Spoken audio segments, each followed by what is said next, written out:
Greetings, I'm Dev the Developer. This lesson covers the section tag.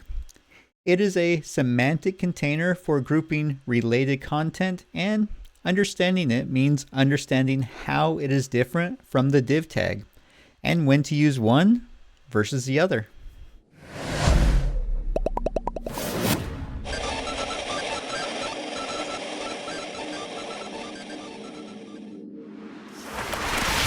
The section tag is a semantic HTML element. It represents a thematically related grouping of content within a document. Think of it as a named chunk of a page where everything inside belongs together around a shared topic. A section typically contains a heading that describes what the section is about, followed by content that's related to that heading. That's not a hard rule enforced by the browser, but it is best practice and worth following.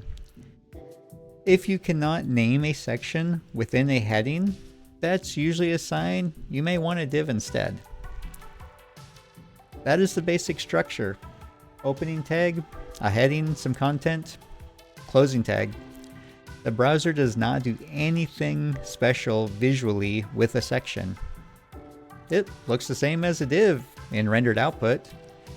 The value is what it communicates to the tools that read your HTML.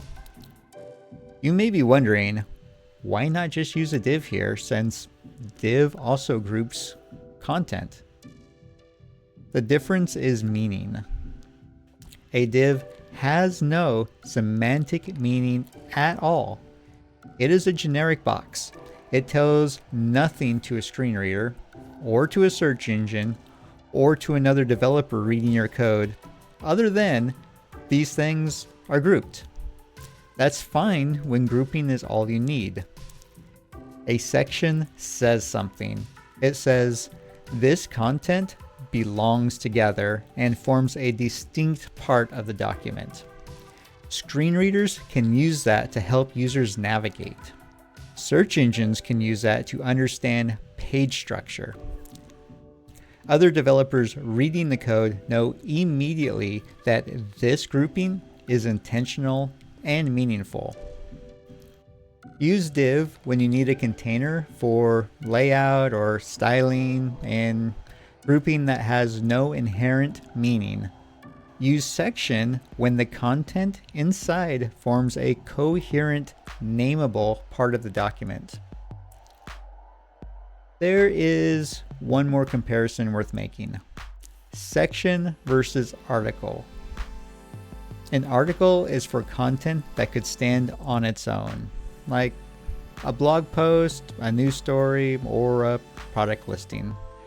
Something you could lift out of the page and republish somewhere else, and it would still make sense. A section is for content that is part of the document. It belongs in context. A chapter of a guide, a grouping of related topics on a page. Take it out of the document, and it may not make much sense on its own. If the content is independently distributable, you'll use an article. If it is a piece of a larger whole, use a section. Sections can be nested. If a section has subsections, you can put section tags inside other section tags. Each level of nesting should have its own heading, and the heading levels should step down as things go deeper. I'm sure that's just fiction. The structure is what to focus on. The outer section has an H2 heading. The nested sections each have H3 headings, one level down.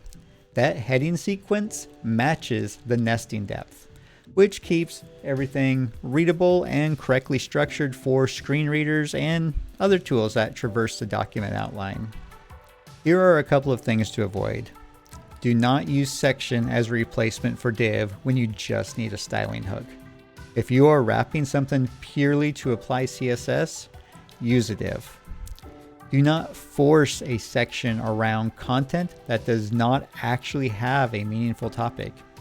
If you cannot identify a heading that accurately describes the content, that is usually a signal that the grouping does not warrant a section.